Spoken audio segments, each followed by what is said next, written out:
I'm Nicole Grinnan. I'm the Public Archaeology Coordinator for the Florida Public Archaeology Network's Northwest region.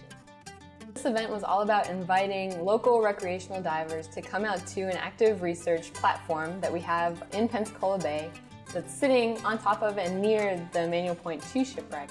The idea was to introduce them not only to the way that we do underwater archaeological research, but also to give them a little bit of background about the site and to give them the opportunity to dive on the site, which not a lot of people, local recreational divers, have had the opportunity to do. So we started out the day by doing about an hour-long presentation in the classroom. We started out by giving a little bit of background and context about the expedition that came here in 1559 to settle what would someday become Pensacola.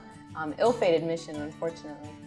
And then we went and did a presentation about current archaeological research on the site and some of the things that they've been finding on the site recently, just to give divers a little bit of information about what to expect when they're out there. And then we did a dive safety brief before we headed out to the site. So what we did for the day was we actually brought divers out on UWF boats, brought their gear out there. We had tanks for them when they got to the site. And from there, we dove off of the research platform that's out there. It's kind of a large floating platform, can fit about 20 people. Well, there's nothing more exciting than having the opportunity to dive on a shipwreck from 1559, which is the second oldest shipwreck in what is now the United States.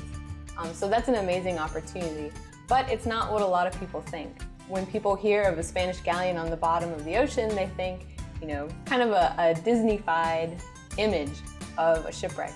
But what it's actually like is mostly buried under the water. A lot of what we see on the surface is mostly just ballast stone. And like I mentioned before, the visibility is often very poor. You're only seeing maybe 6 inches in front of your face when you're down there.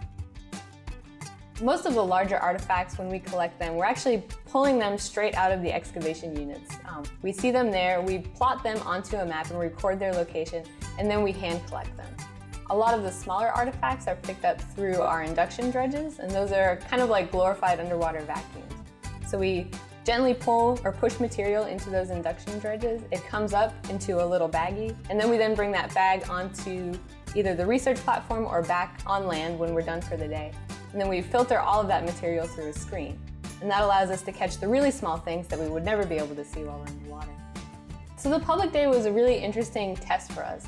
We thought that by bringing people out there, they would want to participate only because they got to essentially touch and be near a shipwreck from 1559, which is not something that a lot of people can say.